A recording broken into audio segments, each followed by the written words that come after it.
So I'm going to stay on session, on stage and introduce our next speaker. I am extremely excited to be joined by Shailendra Singh, the Manager Director at Peak 15. He probably needs no introduction, because I think this crowd knows better than most that he's one of the most prominent investors in our region. But all the same, just to give him a quick intro, he's led the firm to partner with over 400 companies in the tech, consumer, and financial space in the last 17 years. Some of his more prominent investments, especially for Indonesia and Singapore audience, is Carousel, Gojek, Pine Labs, and Tokopedia. He's been included in the Forbes Midas list of top global VCs in 2018, 2019, and 2020. So please help me welcome Shailendra to the stage. Maria, oh, thank you. Hi. You shouldn't have been fetching my iPad. That's all right. It's totally fine. Okay, Shailendra, I'm so excited for you to be our first session, our first speaker of the morning, because I think this year has been so crazy. Peak 15 has been in the news a lot, which we'll talk about. But then also it's been incredible time of, I think, turmoil and confusion for the scene as well. And so I also want to pick your insights and hear the advice that you have for founders and other VCs alike. So let's maybe start with some of your own big news. It's obviously been quite an exciting year. Yes. Can you talk about what the rebrand to Peak 15 has been like for you personally? So first, Maria, thank you for having me. Everyone, I'm super honored to be here. Can I start with a little anecdote? Of course. So I did my first trip to Jakarta. It was a Monday in September of 2014. I was shocked when I came here because I grew up in India, and I felt, wow, it's so similar. Everything is so similar. The models of cars on the streets are similar. When you go into a hotel, they check you for security. That's similar. No other country does that. And then, as I went around and I looked at the hotels, they all look similar. I was here only for 1 or 2 days, and I was here to meet a company. And then I met the company I was here to meet, and then my colleague said, hey, there's another founder. I think his fundraising is closed, but would you consider meeting him? So I was like, of course, let's go have coffee or something. So accidentally, totally by serendipity, I stopped by the office of a company which had people who literally had slept in conference rooms. There were bean bags all over and so on, very classic startup. No revenue. And I ended up meeting William of Tokopedia, okay? The first only one-day trip ever to Jakarta. How lucky was I, okay? Insanely lucky. And when I met William of Tokopedia, what struck me was his level of idealism, his level of mission orientation, how committed he was to the merchant community, and what was a 15-minute coffee ended up being a 2.5-hour meeting. And literally, I told my colleague, let's make an offer to invest. Let this be our first Indonesian investment. In 48 hours, we sent a term sheet. Okay, and at that time, this is, we had never invested in Indonesia before. I had never been to Jakarta before. Okay, but it was so clear to me that we had a very special individual, a founder, and I just have immense. The reason I wanted to give this anecdote was threefold. One, that I think Indonesia has tremendous entrepreneurial talent. Sometimes it's hidden away a little bit and it's less discovered. And the quality of leaders over the years that I've now met and worked with from Indonesia, and the quality of people I've met with, is incredible. Like they tend to be very humble, very mission-oriented founders and so on. And so I just wanted to, actually, with William, I've expressed my gratitude over the years many times, but to all our founders in Indonesia, we are very grateful for the chance to partner.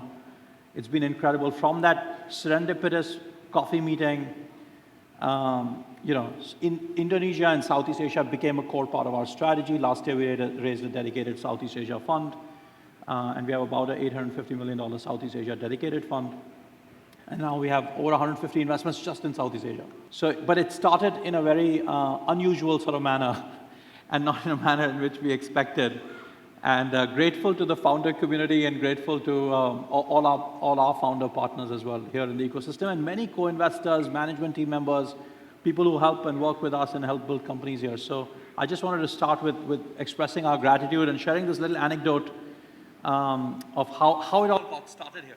Yeah, that's such a beautiful anecdote and such a great and optimistic way, I think, to start the conversation. Because like I said, it has been, I mean, truthfully, it's been a tough year, and I think you probably see it as well. And so it's so amazing. I mean, I don't want to be like a Pollyanna up here and just say it's going to be fine eventually, but it is so great to hear an investor such as yourself really still express long-term confidence and optimism in terms of what really is in store for both Indonesia and the region.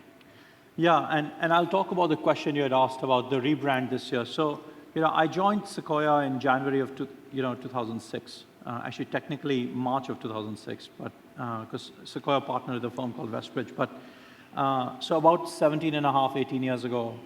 And then I also had the privilege to serve on our global board for the last 10 plus years. I think the firm, at some point this year, I saw you use the phrase crucible moment earlier today. A Sequoia branded now. This is a Sequoia phrase, so I was smiling to myself as I heard you use the phrase. And we use this phrase a lot at Sequoia, saying crucible moments. Crucible moments are when in the journey of a company, any company, you make a core or critical decision that is going to have a disproportionate impact, over the next decade or 2 decades after that.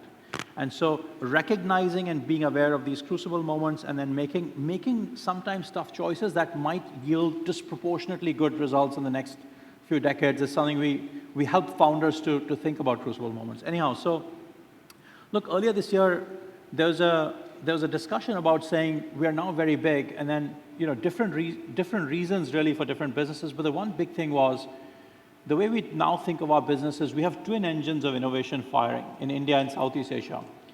The twin engines are, one engine is focused on local innovation, which is innovation centered on, let's say, Indonesia or India, which is a local fintech company, a local consumer company, and so on. The second engine is innovation focused on global markets. Surprisingly, that has become a very large part of our business. So 5 years ago, only 10% of our investments were in companies that were targeting global markets. Now 50% of our seed investments, and we run an early stage program called Surge, as you know, 50% of Surge startups, or more than even the current cohort, more than 50% of startups actually are targeting global markets.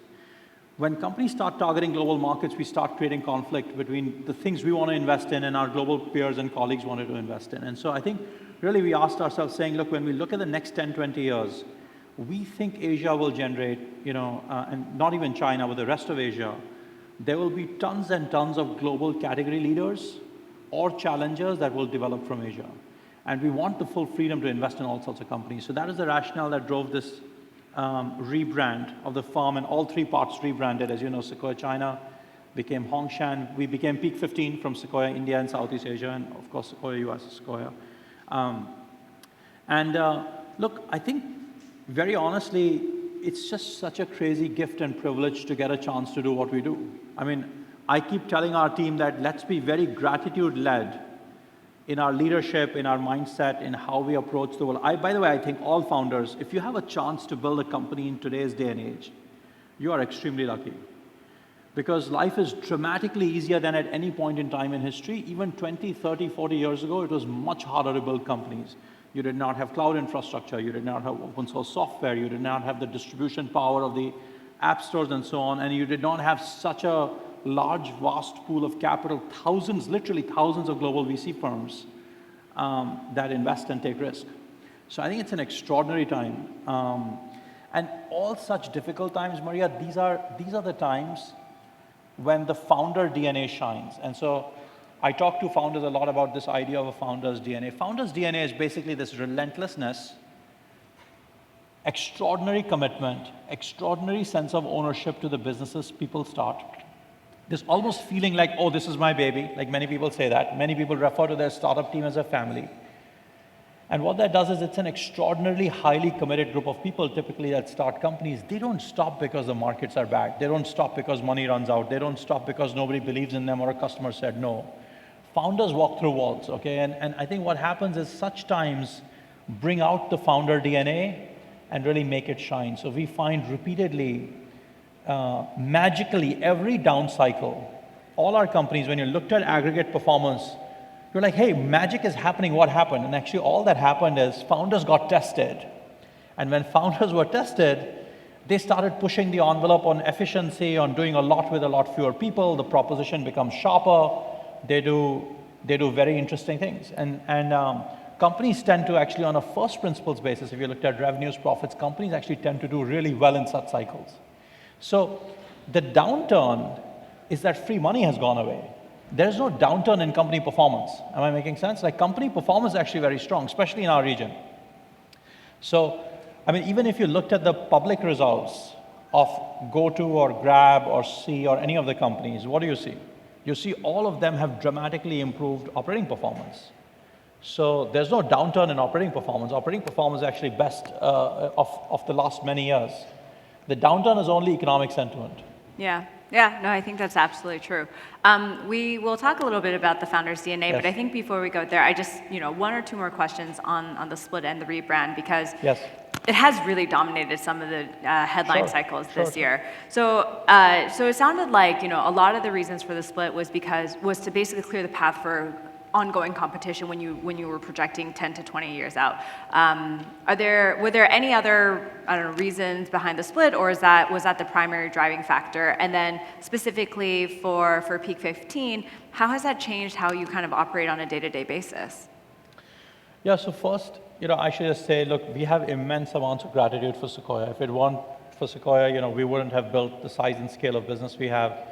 For everybody's context, I think we have some 51 unicorns in the portfolio, something like that. Actually, we even don't think unicorn is a great thing. We count the number of $100 million revenue companies. And I think we have currently 43 investments which are over 100 million revenue. I think 65 or 68 investments over 50 million. And this is not GMV, this is true net revenue. Yeah. In most cases, very high gross margin net revenue. So I think, look, if you think of India, Southeast Asia, these types of regions, you have to invest for an extraordinarily long period of time, okay? So you have to be very patient in these markets. There is no overnight success in the startup world. Sometimes in Silicon Valley or in China, in some parts of the world, you can have overnight success. You can have a company that just goes through the roof and suddenly also quickly monetizes and it goes 0 to 10 billion quickly. But in most cases, consistent long-term success is what you will get in these types of markets. But that's a pretty magical thing. I keep talking to founders about this thing, about the power of compounding, and I think it's the most, it's the 9th wonder of the world or the 10th wonder. I think in business it's the first wonder of the world, this power of compounding. And I tell every founder, I said, look, if I asked you, startup founder, if I asked you to grow your company 30%, most of you say, are you kidding me? That's too slow. I'm trying to grow 10% month on month, or X% week on week, or 20% month on month, or something like that. And if I tell them, just grow 40%, but grow 20 years for 40%. Okay, and some founders will say, oh, of course, I think I have so much runway, of course I can do that. I'm like, are you really sure you can do that? They're like, yeah, I can do that. I'm like, okay, open Google and tell me what is the multiple? How many times larger will your business be if you can sustain 30% or 40% for 20 years? Okay, somebody in the audience help me out. I know 30% a year for 20 years is 190 times. Okay, so let me say that again. If you have a $5 million business and you can grow 30% a year for 20 years, it's a $950 million business, almost $1 billion revenue company. But nobody tries to do that. Everybody tries to grow very fast today because we are all designed for this impatient world of capital. The startup world is a very impatient world where everybody wants to get big very fast.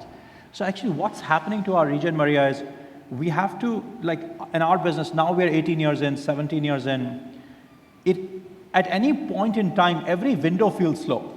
Okay, if you asked me at any point in time, 16 years ago, it felt slow. The year I started investing in India, digital advertising was 39 million with an M, of which 30 million was Google. Okay, 9 million was digital advertising market. How would you build a big company in 9 million? Okay. Last year it was 8.5 billion. Last year China was 170 billion. Okay, so we are so early in the journey of this region. I think we'll all be surprised in the long term, but in the short term it can feel slow. So coming back to your question on look, our big thing is the regions are different, the markets are different, and the business has become so big that we should evolve our business to do right for our market. And like I said, these twin engines of innovation is what we're excited about. We're excited about all the companies that will innovate for the local market. We're also very excited about the companies that will innovate for the global market. In Indonesia, we see less of them. But I think it's only a matter of maturity of the ecosystem. You know, the engineers from Gojek or Tokopedia or Traveloka or other companies, they will come out and start the next DevTools company, the next cybersecurity company, the next cloud infrastructure company. That is going to happen. It's only a matter of time. Yeah. Yeah, I mean, I think when I first landed in Singapore 7 years ago, people were like, it's really hard to build a global company out of Singapore, but it really feels like that is starting to change, especially like in the fintech, in the SaaS spaces. So I definitely see that dynamic. My last question on this point, then I kind of want to move on to the investment landscape, is if you can talk about some of the competitive or non-competitive tensions with the other two firms. Like, are you guys allowed to compete with each other? Are you still sharing talent, capabilities, intel? Yeah, so the firms are all independent. Sequoia China has become Hongshan. You know, we are Peak 15. The firms are independent. But you know, the thing is, there are partnerships and relationships built over 15, 20 years, right? And so I think we have lots of camaraderie, lots of, you know, pick up the phone. You can't just break up overnight. Yeah, we just, hey, we saw something interesting. Like Colin from Sequoia China was in the office 2 weeks ago. I was meeting Doug and Alfred Lin in the US 4 or 5 weeks ago when I was in the US. So we're all chit-chatting, but the firms are now fully independent. And you know, there is theoretical possibility for competition, like we could theoretically compete, but the truth is, if you asked us, what is our number one priority? Our number one priority is to do a great job of Southeast Asia and India. That's our number one priority. Our number one priority is not to try to compete in China or to compete in the US. Yeah. I think the same applies for other firms. By the way, our business is not a business in which, you know, your competition is also your best collaborator. Right? So the average unicorn has, I don't know, 9, 12, 13 investors, something like that. So actually, it's a great thing if you can collaborate with people and build companies together. So we think the opportunities to collaborate actually far exceed the insecurity of competition, if I may be honest about that. No, you're right. I use the word competition, which is a bit negative, but there's also obviously the opportunity to co-invest, especially as a particular startup from India or Southeast Asia is expanding into the US or China as well. Yeah, Okay, so let's talk about the tech winter, and you kind of touched upon this a little bit, but you know, it's so salient, so top of mind, and so painful right now. So I think my first very basic question is, how much longer do you think it's going to last? First, I hope it lasts longer. Okay. I know you don't want to hear that. Nobody wants to hear that, but trust me, this is a gift. Okay, it's just that people don't recognize it today that it's a gift. Okay, every tough phase that comes. Okay, unless you go through adversity, character won't build. Okay, culture won't build in startups. So this is a phase where startups will be pushed by market forces where capital is not freely available. Startups will be pushed to build an extraordinarily sharp and powerful proposition. Okay, and if you don't build that sharp and powerful proposition, capital won't come to you easily. People may not give you money as customers and so on and so forth. So I think this phase is a gift for founders, for true founders. If you were looking to flip a company, if you were looking for free money, if you were looking for some kind of vanity, oh, I want to raise a new round every 4 or 5 months, you know, well, that's not how life works to begin with. You know, like the way life works is, if you wish to build an enduring company, there's only one way in the world to build an enduring company. Okay, it's through having free cash flow at scale. Not some free cash flow at scale. Small businesses have free cash flow. Kirana store has free cash flow. You know, mom and pop businesses have free cash flow. You need to build free cash flow at scale. You need to build a fiscally prudent scale business. And ideally we love technology because technology provides you leverage, or brands, sometimes consumer brands provide you leverage, which create irrational margins or very high margins, which allows you to generate more free cash flow. So I think such time periods, what it does is cost of talent goes down, competition goes down, most startups sharpen their focus, they become more customer-centric, and they become far more fiscally prudent. They tend to trim cost. They tend to do a lot more with a lot fewer resources. Which of these is a bad thing? Okay, so I think this is all a gift. If companies act like this, the reason I say I hope it lasts, okay, and I know that's counterintuitive, is because then it becomes habit forming. Okay, if it's only a blip, and it's 2-quarter downturn and money comes roaring back, everybody goes back to having the bad habits of running a bloated company, of doing 16 projects and 6 optionality projects at the same time. Everybody goes back to trying to, you know, grow too fast and chase, you know, vanity unicorn status or what have you. I think these markets will push founders to build really high quality companies. And if it stays, that becomes cultural to the startup. That becomes part of their DNA, their ethos. you can't build ethos and culture by just going through it for 1 or 2 quarters. So now, I'm not a macroeconomist, so I don't, by the way, know the answer to your question, how long it's going to last. US Feds are going to have a disproportionate influence on how long it's going to last. But my simple view is, I think this is a good time. I don't think it is a tough time to access capital in every other way. Yeah. In 9 other ways, it's a great time. And that's the hard part. Capital is the commodity part that goes up and down always. The hard part is building that great company. And such times make people, build great companies and focuses the mind. Specifically on runway, like how much runway do you think a startup should have from this moment onwards? It's a very interesting question. How much runway should startups have? So I always ask, I can give many anecdotes, by the way, because I have battle scars from many cycles, ups and downs over the 17, 18 years. I remember one time there was a startup raised $90 million in 2015 in India that I worked with closely over the years. And they were like, hey, this will last us 2 years. And I was like, why? Like, why do you ever need more money? Yeah. If you raise $90 million and you're building a business in India, why do you ever need more money? And so what happens is a lot of founders just assume, okay, they backward solve to say money in the bank, I should run out of this money in the bank in 2 years, and then there's more money at the 12-month or 15-month mark. So how much runway you should have is a function of which business you're in.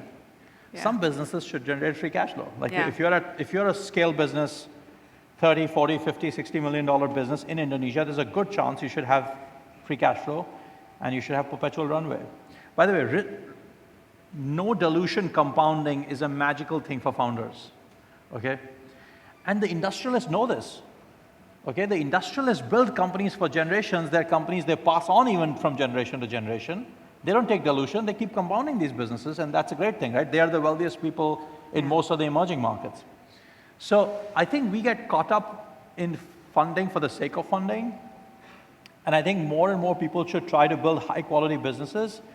If you have a high-quality business and you're in a growth or investment phase of that business, then I think the right question to ask is, what's the return on capital that you invest in growing your company? It's called capital allocation. So as CEO of a company, you should try to understand capital allocation, meaning for every dollar you invest in growing your business, or for a dollar you invest in R&D, what are you going to get back in return over a period of time?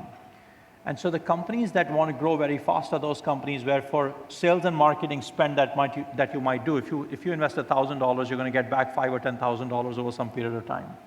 Then you can say, okay, I should have high burn or I should have burn because I'm investing today for payback in the future. So I think this is a question that is super different for different kinds of startups.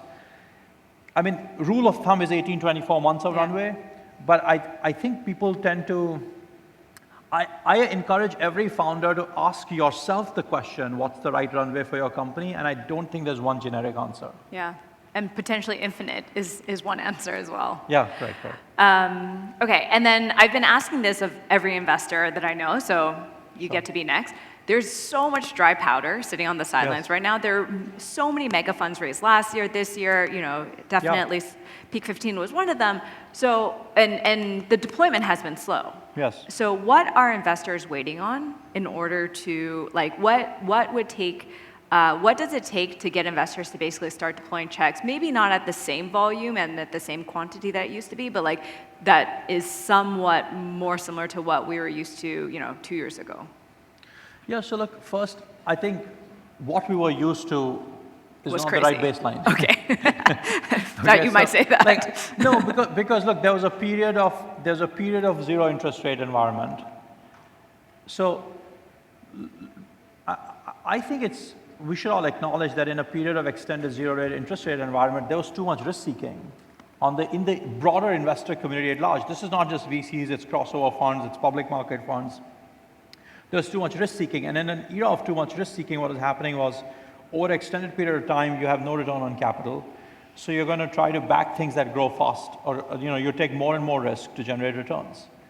And I think in that type of era, there's a deluge of capital going to startups, many of which looked a lot like other startups. So, my suggestion to founders is, I think capital will go to the companies that are doing unique and interesting things. Okay, capital will not go to the sixth, and I know there were many of these Kirana startups here in Indonesia. So the startups won't go to the sixth company like that or the sixth B2B trading company or what have you. And I think what happens is a lot of founders build businesses that can raise money or pivot in directions basis advice from investors in directions that startups can raise money. And for years I've been telling founders, please do not make decisions in your startup for investors. Okay, do not make decisions to raise money or raise capital. Only make decisions to build a great business. If you build a great business, capital will find you, it will chase you. Okay, those are the laws of nature. The laws of nature is, if you build a world-class business, if you build a high-quality business, if you serve your customers very well, if you have moats through technology, if you have a better proposition, capital will come find you. Because to your point, there's enough capital sitting and trying to evaluate and trying to find great companies.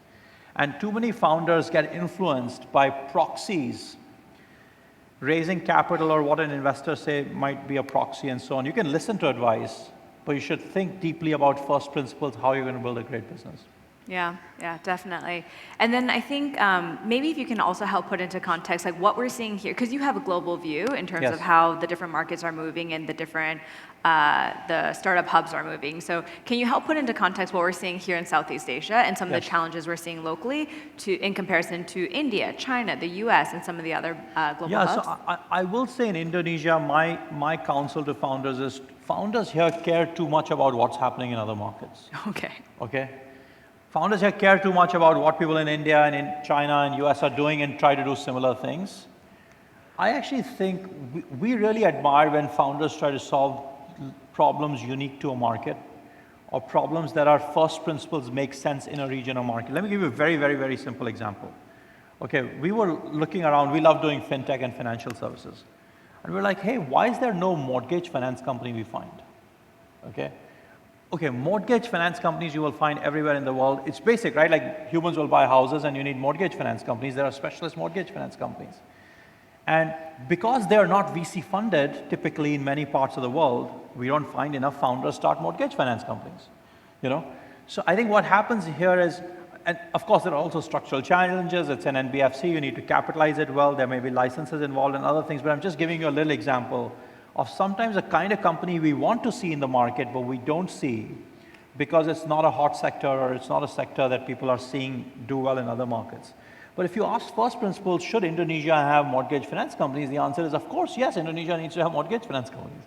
Okay, so I'm just giving you through an example.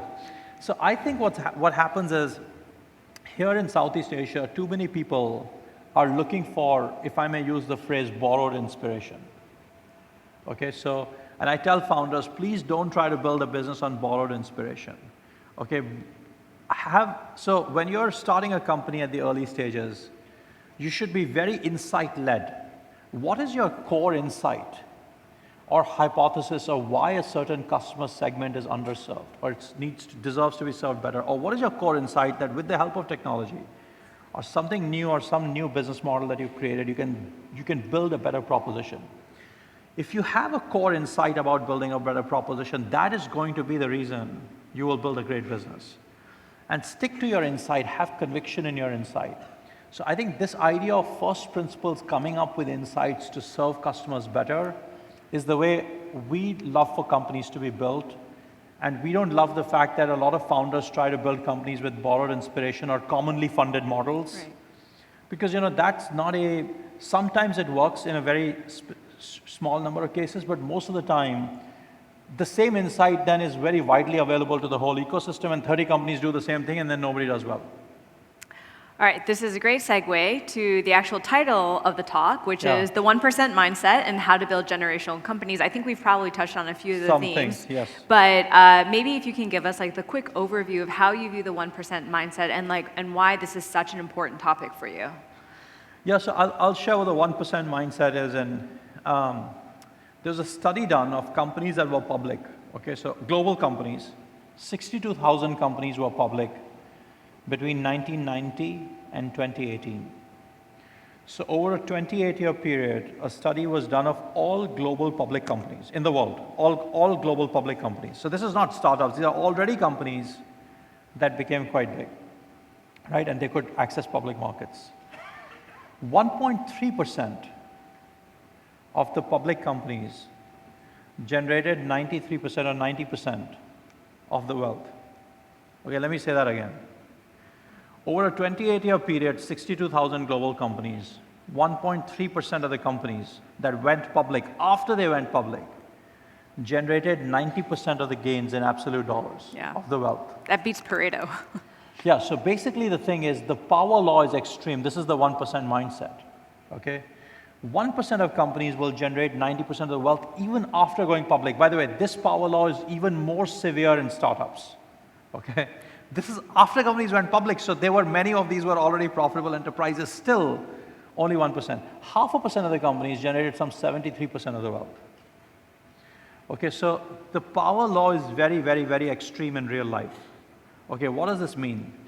What this means is very few things we do really matter.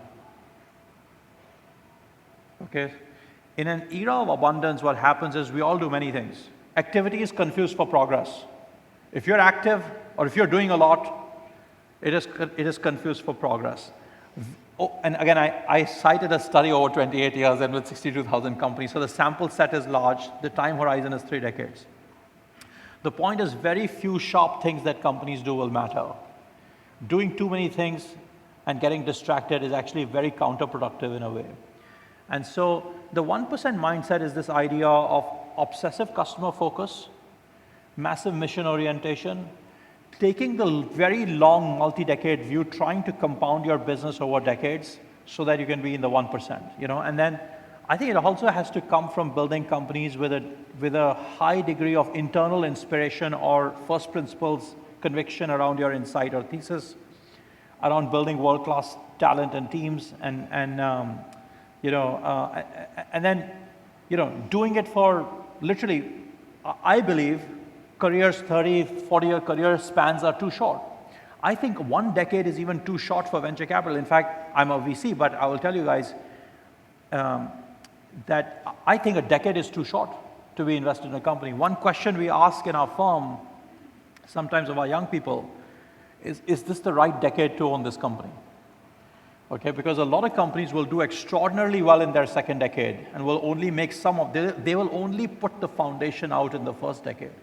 But the problem is very few VCs and very few of the risk capital thinks and behaves like this. So this is not a founder fault or anything, but it is important that founders understand that and navigate around that. Yeah.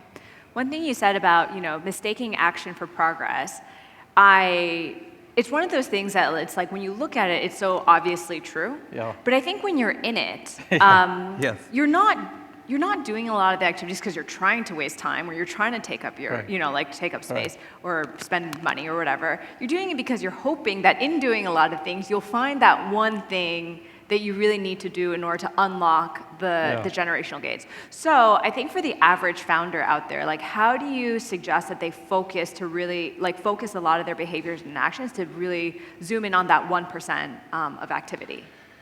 So I'll borrow a framework I use a lot, and I run many sessions for our Surge founders, you know, that and yesterday I was talking about this to Surge 9 that we just kicked off.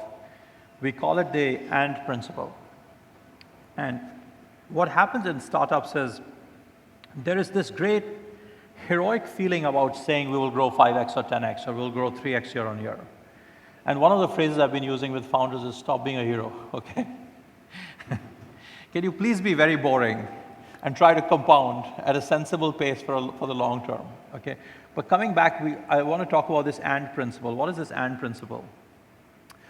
If you want to do higher quality things and do fewer things, introduce more ands in the things that you want to do. So don't give in to trade-offs. Let's say I was designing an iPhone and I said, hey, I want the most unbelievable camera and I want, you know, phenomenal storage capacity and so on. And I want a beautiful design and the first special kind of material used to build the iPhone. And I want it for $400. Okay, every time I add an and, I make the solution special, but I make the problem harder to solve. So when startups are trying to grow fast, what they do is they make trade-offs. They're constantly making trade-offs, and they've been told to say, hey, you can't get everything right, fail fast, make trade-offs.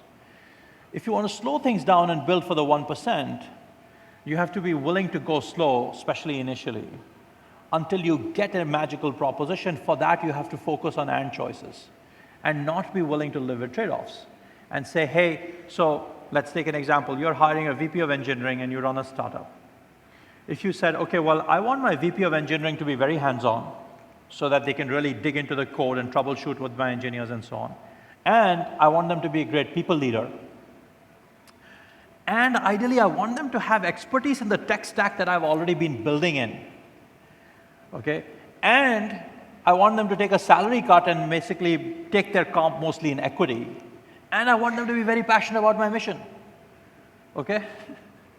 So I've just introduced 4 or 5 and choices. Now, if you could get this person to be your VP of engineering, guess what? It would be incredible, right? And to do this, you'd have to look longer. And what are you going to do? Your psyche is going to say, oh, I have to move fast. This guy may not fit all my 5 ants, but I can do 3 things with them, or they're good enough. And like for now, let me have him, and in 2 years later, I will try to do another thing. Those are all the short-term choices that startups tend to make in trying to go fast. The problem in going fast is you can't sustain the growth for the 10 or the 20 years. You're not building enough quality of business, the 1% type of company, that will sustain for decades. So I think there is this big trade-off between going fast and focusing on quality or focusing on more and answers. But to simplify this, the framework I use with founders is I say, look, if you were able to execute with 60% and choices, maybe you'll have a good company. But if you could execute with 70% and choices, maybe you'll have an amazing company. And that's the difference. Because every time you force yourself to not make trade-off, you're going to build a higher quality of caliber of team, of culture, of values, of your product proposition, of pricing, and so on. That is, so refreshing to hear, but also, you're right, quite contrary to what to how most startups and founders have been hearing for like 10 years now. Yeah. But you are Shailendra, you are the managing partner of Peak 15, so if you say it, it must be true. No, well, it's one way to build. It's not the only way to build. Right. There are many ways to build. Yeah. Okay, so time's up, so maybe I just want to end on one final question, I guess 2-parter. One is, in this journey of, you're now a founder, technically, of Peak 15, right? Yes. So you're on the other side of the table a bit. So in your own journey, but then also after a multi-decade long career as a VC, what do you view as your mission, and how do you help founders the most? And then specifically, let's apply this to Indonesia. Like, what gets you super excited about this market here? Yeah, so I'll first answer Indonesia, and I'll talk about how we try to help founders. So, look, I think there is no question Indonesia is going to be a huge economy. I think the recent Goldman Sachs report says roughly 7 trillion GDP in 2050. Okay, 7 trillion GDP is massive. 2050 is not that far away. Okay? When you run a startup, the days are long, but the years are very short. Yeah. Very, very short. Okay? Time flies. And so, most people in the room will still be most founders are in their 20s, 30s, some in 40s, obviously some even older, but most people will still be in their careers in 2050 when Indonesia is a 7 trillion GDP. Most segments of the economy are still open. Okay, 5, 6 big companies in tech exist here, not 200. This is a gift. I'm not suggesting it's easy. Building a 1% company is a very, very tough thing, but it's a gift. The market is open. There's a 20, 30-year runway where GDP will likely do extraordinarily well. Hopefully, the regulatory regime in Indonesia will be very progressive during this time, which will be very pro-innovation. I think regulators are playing an extraordinary role in the companies that are developing quickly on tech. I think regulatory intervention will only increase. It's only one way it's going to go, because things like silicon independence and so on will become national priorities. I think even here in Indonesia, we will see that only a matter of time. So I'm very bullish on the potential of Indonesia. We have a dedicated fund. We're constantly looking to find the 1% companies. We know that not every company we back will be a 1% company, but we'd love to work and find a few that can be in that 1%. And honestly, that's an insane gift if we can play a small role in in being partners with some founders for us. So that's a little bit about the views on Indonesia. Look, on Peak 15, Doug Leone, who ran Sequoia for many decades, he taught us something very profound. He always said, look, write your values in ink and your strategy in pencil. Okay, so it's a phrase I repeat all the time. It's a phrase I tell every founder. Write your values in ink, write your strategy in pencil. The same applies to us to Peak 15. Our values are written in ink. The values have not changed between Sequoia and Peak 15. Our strategy is written in pencil, which means we'll keep evolving and keep learning. The thing we try to do is we are trying to our goal over the next decade or 2 decades is to be a little bit less Silicon Valley-esque in trying to chase blitzscaling and trying to, candidly build the more legendary mindset of companies. But I think we will, somebody asked me saying, what would you like Peak 15 to be? And I joked with them and said boring. Meaning that, again, we don't have to do heroic things.